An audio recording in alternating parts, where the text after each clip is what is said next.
Grabe ang difference ng school life noon at school life ngayon.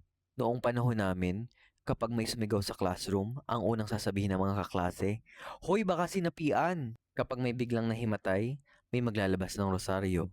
Yung iba naman nagdarasal na.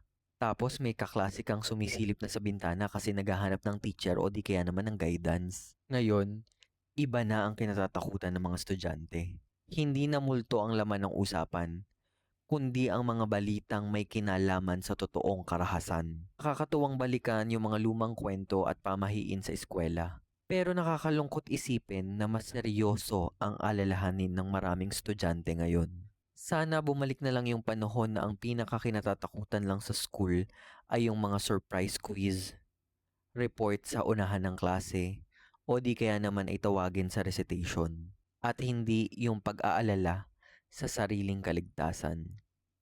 Ganon.